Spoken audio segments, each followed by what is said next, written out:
Hi, Claire. Nice to Hi, see you David. after Lovely all to this see. time. Lovely to Yeah, see you. it's amazing. It's unbelievable. It's a year ago since we were all in Venice, and I now think it is. Yeah, this terrible lockdown place. I know. I feel I've seen you a bit more on social media, but we haven't seen each Yeah, other. yeah. I know this is the That great crazy thing about time. the modern world that through social media we do kind of maintain some sort of link with people, which is I nice. know. Um, Yeah. so I mean, looking back at Venice a year ago, you made the or pieces. Um, Mhm. how do you? I mean, do you feel they have a resonance now in this lockdown COVID-19 period? I think they do. I mean, I think that it almost feels more relevant, the work that I was making then to now in some ways Yeah, than it was then. I mean, it was about sort of issues of Brexit and migration and refugees and things, but actually it was also about that feeling of being trapped. And obviously that's yeah, completely relevant now yeah, yeah, than, compared to then really, where we could whiz around the world however we liked. So So yeah. it's quite prophetic in those I days. know exactly. And how? I mean, how do you think? Do you think it influenced what you've done subsequently at all, or is it a sort of a complete one-off? No, I think it did, in that it was a sort of I mean, it was quite a stressful thing in that it was so sort of intense in No. one day, and as you remember, the sort of electricity and the whole thing. So actually putting it together was quite tricky, but it was sort of the end of me working in black and white for a while. So I'd spent about 3 years where I'd only worked in black and white, Yeah. and I'd sort of been dealing with these issues, and I suddenly had that almost break where I thought I can't do it any longer. I need an antidote to this, and I Yeah. think it was almost actually a bit like the Brexit thing as well. That I was thinking it's enough. The only way out of this is actually to be positive in some way to people. To have some Yeah. sort of more of a conversation. I was so angry, I think, about it that I was sort of raging at that stage, and it was that almost marked the end of it actually Yeah. for me. So What about? I mean, what about? There's that lovely quote. I think it's William Turnbull once said something like, "Color for sculptors is a red herring." In other words, it's nothing to do with sculpture. I mean, do you use? I mean, you use color. You have used color before. yeah, for me, it's not a red herring at all. Yeah. I mean, I think it's difficult. It's difficult because of the choice of materials, Yeah. actually. But for me, everything's coloured, whether it's earth coloured or stone Yeah. coloured Yeah. or Yeah. Yeah. metal coloured. So in a way, it's another colour. And I think now, if you look like on our street, it's full of cars which are like sculptures, really. There are these painted three-dimensional objects. So all in, well, actually quite a lot of grey, but Yeah. it's at Quite a lot. different times. There's been Yeah. quite, go Yeah. back to Of the course. 70s and there were lovely Yeah. coloured cars everywhere. Yeah. Fine. Um, so, and I think I've had this sort of ongoing interest in how does colour hold its own against a very busy environment. Yeah. That wasn't so much what I was doing in Venice, but generally I'm very interested in what the colour does to the object and what the object does to how it reads in the environment. Does it get Yeah. lost, or does it come out, or do you just pass it and it helps you notice something, or And when you make a sculpture, and let's say like some of the things you've been doing recently are yellow. I mean, were Mhm. they always going to be yellow, or could they have been red or green or blue or something? I mean, That's a very good question. I mean, usually, not always, but certainly with the black that I was working in Venice, and over time, I've sort of delved into a particular colour and investigated how that reacts in different yeah, environments. yeah, So, I, yeah, when I started as a painter originally, and I made things from pigments, and I was very interested in very specific pigments, a particular type of ultramarine, or yeah, rather than a general just sort of name of a color. And I think it's a sort of a bit of a legacy from that, yeah. really, that I'm Interesting. interested in that, in the RAL number, or in the and how it reacts. But I do use Photoshop and things a bit sometimes. So when I did a piece of work quite a while ago in a cemetery in London, Mm. and there as I was playing around with what I was going to put in there, I did sort of put it on Photoshop and play around with how the colour worked against that green. Okay. And particularly there, I didn't want something to, I didn't want it to shout too much because it was in a cemetery, but I didn't want it to vanish completely either. Yeah. So it was a sort of trying to get that sort of, I suppose the meaning of, not the meaning of the colour, but more the effect. I didn't want something red suddenly, say, in the middle of a cemetery. I wanted it to have a sort of discretion. So I ended up there with a sort of turquoisey blue colour. Okay. But I was clear I was working in was in this sort of like these mid hues that were quite saturated. Yeah. So quite formal, really. Yeah. With the yellow, that was there from the beginning, really. Yeah. But I was very conscious of that it was in a green area. It was going into a green area, so I wanted it to, and also that it was going onto these I-beams. So I didn't want to say orange. I wanted it to be a sort of slight reference to the building trade, but not a complete. I didn't quite want them to look like I-beams as well. So So tell us, Claire, and I had to specify. So the colour. I had to send a colour, international colour. So. Okay. Yeah. Tell us, Claire, about what you've been up to over this last year. What until it all stopped. Yeah, till it all stopped. I'd suddenly gone on. Well, my kids left. Well, in fact, they're back home now. But anyway, they left. In principle, they're gone. 23 and 24. They would. Apart from if this hadn't happened, they would have left home. So suddenly, I felt very liberated to actually travel and go on residencies abroad, which I've never really been able to do because Sandy's a musician. He's had a sort of very sort of like so many different things in his diary. It's not the same as him being able to. He hasn't been able to block out the whole period, so I could go away. So I got invited to go to China in the summer. I was asked to commission to make a sculpture there, which was very exciting. Well, and then I went to Mexico afterwards. Did you so put I had these two out there to be invited? I mean, did you put yourself on the map as somebody who could be invited to do that? Sorry, could you ask that again? Could you ask that again, David? Because I didn't hear that properly.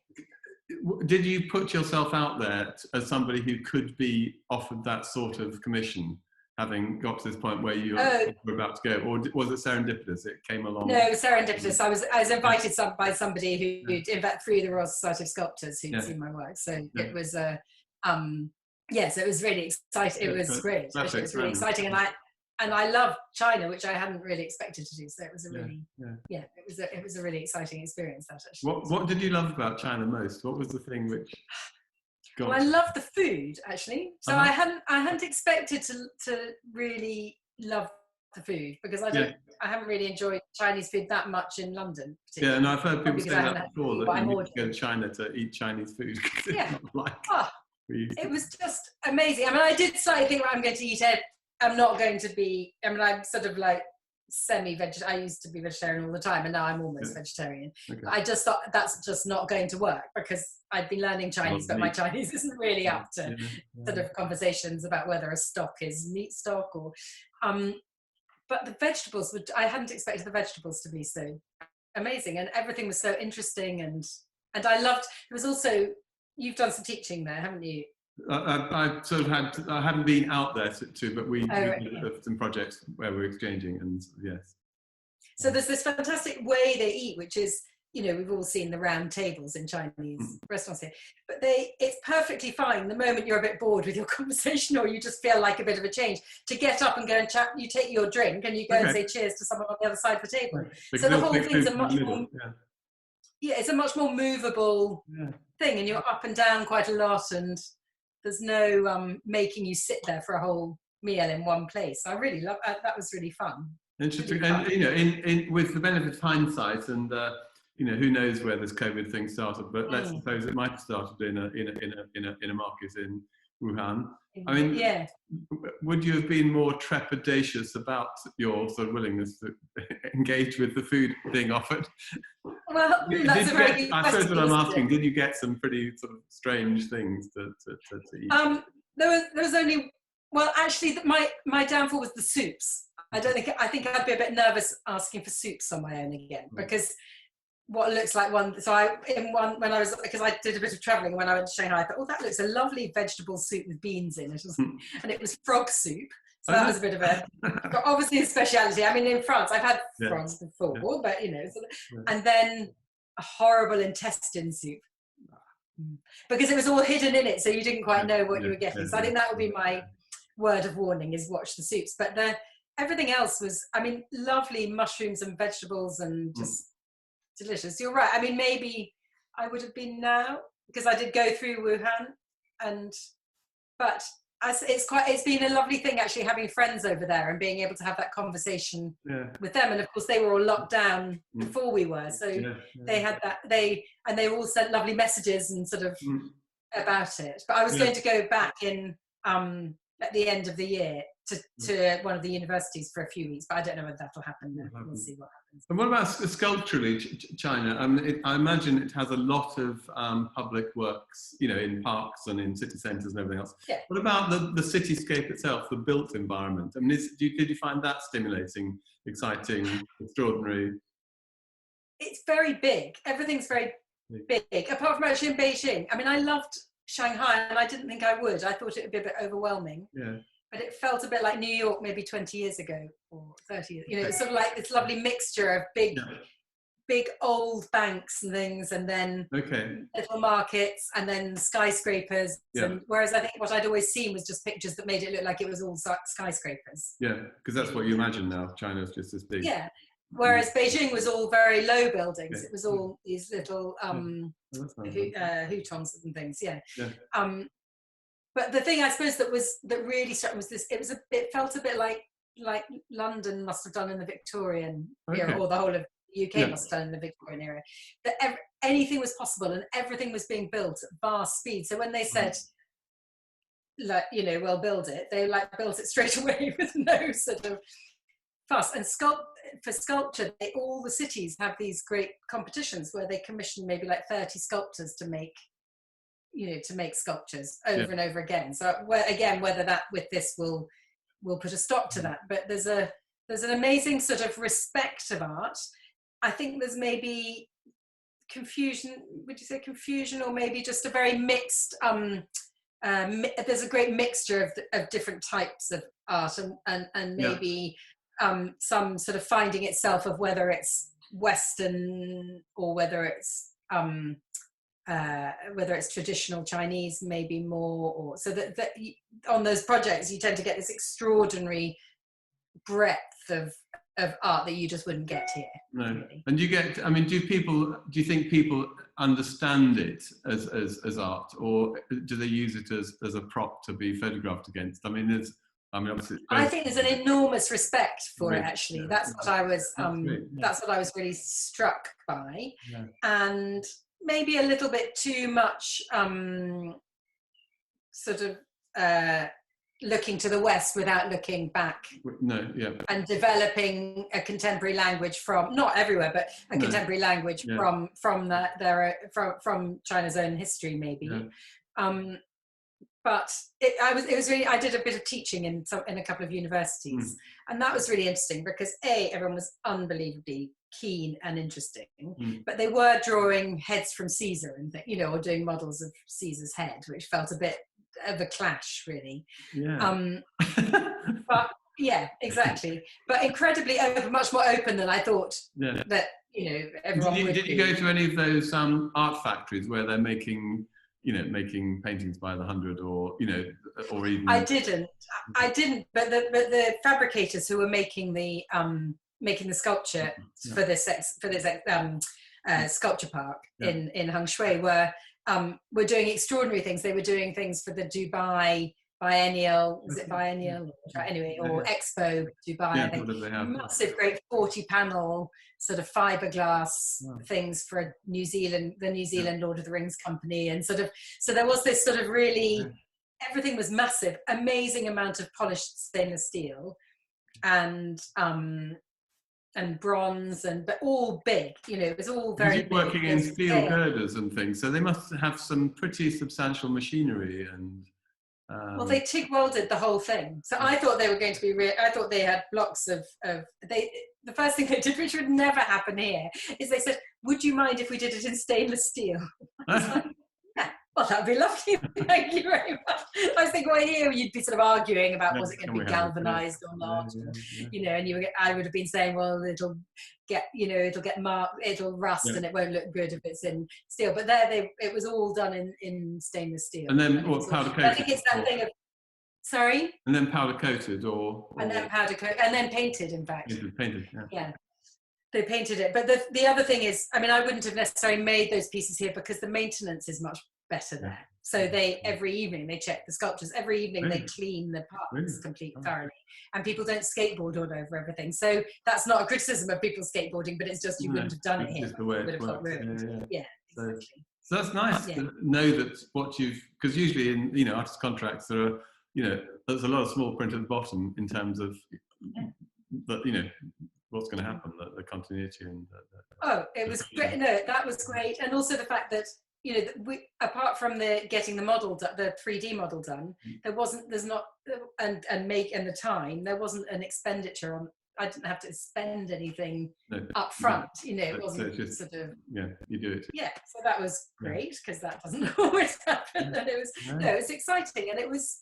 Yeah, it was just, I think it's really interesting, isn't it, going somewhere where you've got a whole load of preconceptions and prejudices and having some of them, not all of them, and you could definitely feel the state, you know, but having some of them broken down and realising how funny everyone was, actually. People were very funny, which was a surprise, as well as the food. You know, lots of laughing around and joking, which was really... Yeah. Then you've been also in Mexico, I think. And then I went to Mexico, which was a real contrast in some ways, and sort of the same in others. In that, I think in both cultures, there's not like, I mean, if you put sort of like, well, I've been trying to set up my Wi-Fi, and I've been on a German you know, customer help, and they're great, very direct, you know, with me about how I wasn't really doing it very well. You know, fantastic. It all got sorted. It was all great, and I don't want to make any sort of big cultural, because obviously every individual is different. But we're sort of a bit, maybe in Europe, people are a little bit more. If you say no, you're happy to say no and things. I think both in Mexico and in China, there was less of a sort of willingness to say no to things. So that was quite interesting. It felt quite similar when you're getting things made, and I used in Mexico, there were lots of lovely little workshops. So rather than a big operation like in China, there were lots of little workshops, and but the timing was quite a pressure. You know, there's areas it'd be Wednesday, and then it wasn't done. I'd go back again, and this was Mexico. Quite similar, saying So it was like it was sort of the same and different, you know. But it was, the one is a machine, the other one's a broken machine. Exactly. Or just a different sense of time, maybe. You know that we're. So in Mexico, you were on a residency. So in Mexico, I was on a residency. I was in a fantastic studio block that was set up by somebody called Pablo de la Borde, who's a sculptor who's worked here a lot, but is Mexican. And he set up a studio where people have their studios, but it also has a residency space and a couple of galleries and things. But I went out with a gallery here who've made this arrangement with him. But it's specifically for sculpture, so it was lovely. It was beautiful. It had a lovely roof terrace looking. It was in a quite rough area, and then but it had this lovely roof terrace, and it was lovely getting to know everyone in the area. You know, it felt a lot safer, apart from maybe in the evening. Once you know everyone, I knew everyone. How long were you there for? What was the? I was there on the residency for a month, and it was our 25th wedding anniversary. So I was there. We went for a holiday first for 2 weeks. Which was actually quite a nice introduction to it, because it wasn't like a big shock when I first got there. I had some ideas, and I was sort of in my Spanish A-level mode. Which bit of Mexico was it? So it was in Mexico City. So we travelled through Yucatan and Chiapas, and then the residency was in Mexico City. Yeah, so big. So I have to say, it was. My only tip is don't go somewhere like that and come back at the beginning of December, because it was so hard coming back to the winter like that. It was the most glorious. Like 25 degrees every day. It just, it was very hard to come back. I must say, I find that I've not really ever done it. What about the the coronavirus, COVID-19? It must have affected your plans big time, I imagine, like everybody. Yeah, so I was going to go to Mexico in April, for April, to do a sort of almost like follow-on in a university in Guadalajara residency.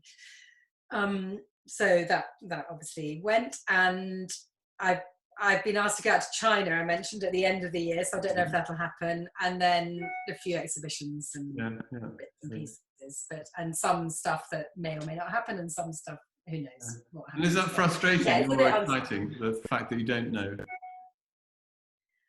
Well, it's a bit frustrating. Yeah, I'm sure it's very I don't really mind, really. I mean, it is a bit frustrating. And I don't really mind dealing with unknown at all, but I think I would have found it easier if I'd because I came back from, I went back out to Mexico for Zona Maco and for the exhibition opening and things, and then came back, and then we were sort of right into it. So I was at one of those slightly annoying bits of my practice where I was thinking, right, okay, I've got to get into the studio, and I haven't quite got going again and things, and then it happened. So I don't feel like I'm in the middle of a body of work. I feel I'm slightly working out what to do. Yeah. So I found that a bit harder. And also I'm so distractible. So I've had to work from home, borderline had to work from home. I think I will go back into the studio fairly soon. Yeah. But there was a point where at the beginning of it, 3 houses in our street of 30 people were ill. Okay. It felt like it was absolutely everywhere. Yeah, so it definitely felt at the beginning of it, it felt like walk out of and Kensington, Chelsea, which is where my studio is, and Hammersmith both had very high figures, and it really felt quite a bit frontliney. So I've ended up sort of trying to clear out the shed and try and work. So that's where you are sitting now? That's where I am, in my little shed, which I think is I quite like it now. We've got a funny triangular end to we've got like a London garden, which is quite narrow, and then it ends in a triangular point. So quite a few years ago, we thought, well, it's just a pile of rubbish, so we'll put a little shed there. And we've been up, the kids have used it a bit, and Sandy's used it a bit to practice in, but we never quite found a sort of life for it. Always been a sort of nice white painted shed, or have you had to do things to it to make it workable as a studio? No. Well, what I've done is I sort of asked in the street if anyone had big plastic boxes, those big plastic boxes that you can store stuff in. So I've tried to store everything outside. So I've got I've got like an outdoor cupboard in plastic boxes, and then I've got then I've got an indoor. I'm trying to work, but I'm sort of running out. I've been doing all this paper bulk. I don't know if I can angle. So give us the sense of dimensions. What size is it? It's about maybe 1, 2. It's about 50 centimetres at its triangular first end, and maybe about 3 metres at its other end. So I've sort of got the desk in at the thick end. So this is which is sort of turns around. Yeah. So it's sort of look out into the garden. It feels like it's lovely looking out into the garden. That's really nice, and seeing what the cats' activities are. There are different cats that sort of come by at different times of day, so that's nice. And the weather's been great, so I've been able to work outside a bit if I've been doing stuff. So that's do you think sort of being in a different environment, different space, obviously a much smaller space than you're used to, has that made you think differently about materials and making sculpture? Do you think? I think so. I mean, it's got a wooden floor rather than a concrete floor, and so I probably wouldn't do something involving flames. So tell us about what you're making at the moment. What do you? Well, so I started thinking about what materials I had at home. So I'd been making this paper pot, but as it takes about 2 weeks for each thing to dry, which is like, I had this idea that I was going to make these objects about find all the things that had holes in them in the house, and then, but it's taking so long that it's slightly driving me mad. So I have made a few, like I'll show you. Oh, sorry, I'm just going to go and then come back. So this. So walnuts. But it took about 2 weeks. Big walnuts, they're not big walnuts. I thought I might spin it. It's I think it's the top of a cheese, like a cheese. Okay, I know. There, like that. Yep. But and hold on, I'll get down onto the floor. Are they solid, Claire, or are they? These are really solid. So it's very hard, this paper pot.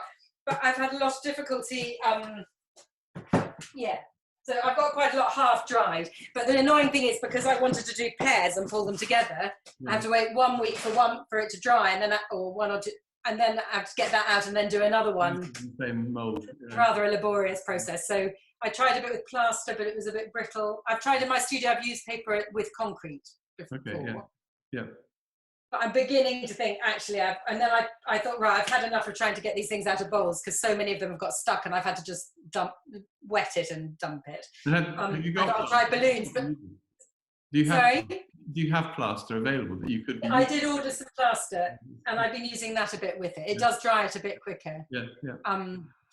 But I can't. What I can't do is, I think it must be the glue. The glue's just sticking to things. Yeah. So, but anyway, I tried it on balloons, but the balloons have all shrunk. So now I've got these sort of floppy, weird things. So I don't know. Anyway, it's one of those things. I'm sure if I used it all the time, I'd be really quick with it. But it's, I think I'll treat it as a very experimental period of time with the paper treat. Good, you know, to be. I mean, I felt, you know, when you're in Venice making those forms with the plastic and the formers, that you were, you know, you were exploring something you weren't entirely familiar with, and maybe this is pushing you outside your comfort zone a little bit. I think that's right. I mean, I think there really, I really was on the edge of, you know, what. And that was one of those things, like a rehearsal, and then you do it and it all goes completely, you know, it's much more complicated in a new place maybe, or something. Like Sandy did a Zoom lecture yesterday, and he'd done the practice, it was all perfect, and then couldn't find anything when it all, you know, when he did it. So because I practiced that, I got it down to putting the whole thing up in 2 hours, and then it took all day. It ended up taking all day to do. So it's a sort of, but yes, it does feel, I mean, I do like that thing where almost by feeling a little bit out of control with something, you can discover something else new with it. So I do feel I will use it again as a material, but I'm not quite sure if the thing I started using it for is the right thing to have used it for. I wanted to make these big things, hanging things, but I think I'll be here all year with the wretched stuff trying to do that. Let's hope you're not there all year. But I mean, like no, the unknowns of the future, you know, maybe these things are the unknowns of the future. They'll sort of lurk in the corner somewhere, and exactly. Works in some future. I think that's right. I mean, quite often I try something, it's a sort of spectacular failure, but it comes back in to my work in a different way later. So that, and I've been doing pewter casting, which I did a bit of, but I've been using silicon casts and also plaster casts for it, and they're little. So I've got that. I'll show you. This is my. Sorry, just so little sort of funny little things from things I've, like little wax, like fiddling with wax, almost like twitching away with bits of wax and then casting them. So that's quite fun, and I think I might carry on doing that in the shed later when I go back to my studio. So that would be quite a nice. But how do you melt the pewter? How do you do that? It melts really low. It's really low temperature, so you just put it on a hot pan. On a hot pan, and it just melts at 200 or so, or 180 degrees. Yeah, it's really low. So, so it's quite fun to use. You have to watch. Some have lead in and some don't. So I've got one lot with lead, which I then realised has got lead. So I'll use it outside for something, but I haven't. But the so you want the ones without lead in, and it comes up quite sharp. You know, it's quite nice. But I think I haven't tried anything really big because it dries quite. Because it then, as you're pouring it solidifies quite quickly. I mean, you know, the sculptor, the great tradition of making bronze that is then patinated in different ways, well, and even steel, you know, corten and things like that. I think you probably could patinate it, but I haven't actually. Yeah, that's actually a good question. I haven't tried. The only thing is that when you patinate, you often use heat to embed it, and that would just melt it. So then you're sort of be back to stage one on it, really. So moving it forward, Tex, I'm slightly mindful of time, but are there positives you can see that are coming out of this this strange experience we're all having? Time. Well, I think probably, I mean, for me, it's been such a challenge working from home. That's been my biggest challenge, and I've been quite distracted. I've not found it particularly easy, and I really admire people who can work from home. Because all the time I tend to, if there's something more interesting going on somewhere else, like a sort of bee to a honey pot, I'll just go sort of, or I wander in to get some hot water, and then somebody's having an interesting conversation in the kitchen, and then it takes ages to get back out again. So I think I'm hoping that I'll have stuff set up so I can work at home, because I find it, I almost get stagnated at the weekend or the evening once I'm home from my studio, and it'd be great to have some things on the go here. So that would be a positive. Akava keeps on putting our studio rents up, so it's quite good. I think it'll settle me to know I could work in another space, and I could potentially work here and put stuff in storage if ever that got out of hand. And when you're working in your proper studio, are you? I mean, how do you organise your day? Is it a sort of, I don't mean literally, a 9 to 5 kind of activity, or or are you there until 10 o'clock at night sometimes? And sometimes I am, and that I really like working in the evening. I really love that thing, but I'm not very good at starting in the evening, which I think is why I find it quite hard at home to come out again. So once I've stopped, I find it quite difficult to start. And if I'm there and keeping on going, then it's fine. So it sort of depends on sort of sunny, light weather at the moment too, which helps. I mean, well, it makes it easier. That does make it easier. December is always fun. Have you got heating? Exactly. So I do love that 4 till 9 is my sort of peak productivity time. So when I did the residency in Aldborough, that was just so nice to be able to keep on going into the evening. Into the evening, I love that, but I do somehow I need to crack somehow, and this might help a bit. This business of how to get going again, having stopped towards the end of the day. I sink into a sloth, sort of, so that was good. And well, probably like you, I don't know how. It'll be interesting to see how it plays out, what effect I'm sure it'll have an effect, because it is slightly anxiety inducing and slightly weird time, isn't it? And it'll be interesting to see how it'll play out later, really. Yeah, and I think we've probably all become inevitably much more introspective, because there aren't the people to communicate your thoughts with all the time. Yeah. And so it is. I mean, I've enjoyed being able to talk to people on the phone more, and I've had this whole responsibility with the Royal Society of Sculptors for all their, of course, for those members and for the staff and everything. So that's been another whole. That at the beginning, particularly, that was quite stressful. But have you had to put that on hold, or is that still running in some remote? No, that's still running. That's very much running. But we've had to make decisions about furloughing, and I mean, because we're a membership society at the moment. Our worry is obviously as a charity. We're a charity, and so as trustees, we've got to make sure we're doing the right thing, basically, and that we're protecting the next year if people can't afford to pay. What are we going to do? And so we're thinking about all that. So we've got a fantastic director. So, but there's been a lot of to and froing on that, and then obviously just making sure that members feel supported. Which we can't hand out lots of money because we haven't, because we're a charity as well, but to make sure that all the trustees are sort of responsible for different areas and they're contacting people, and so that's been quite interesting, but a little bit. I mean, poor old artists, I'm not sure how it's working. We were due to go to Glyndebourne to see the progress later in the year, which we heard yesterday has just been, it has been cancelled. That was in August, and of course, like a lot of institutions, they are saying, well, you could give us the money instead of, taking the money back, because we need to support all the people around the Glyndebourne, the artists, the performers, the set builders, everyone else. But that's not really happening with artists, as far as I can see. There's no or little. No. And it's tricky, isn't it? Because for some artists, I suppose, they will. I mean, I think for everyone, it's not. There's a knock, but for some who maybe are in the middle of something and they've got a major exhibition next year and are working on it, it won't have an effect. But for others, especially if they've got caring responsibilities, or they've been ill, or they've got, or they can't get to their studio at all, or then it's a whole different, quite uneven, I think. Particularly other artists, live a fairly marginal life, and so what bits come in are quite important. And also the future fund. I mean, I think in a way it's not so much now. It's like what will happen in the, what will be the sort of funding situation in the future, which is worrying. Is worrying for people. So so we're trying to sort of work out how we can protect people with that. But it is.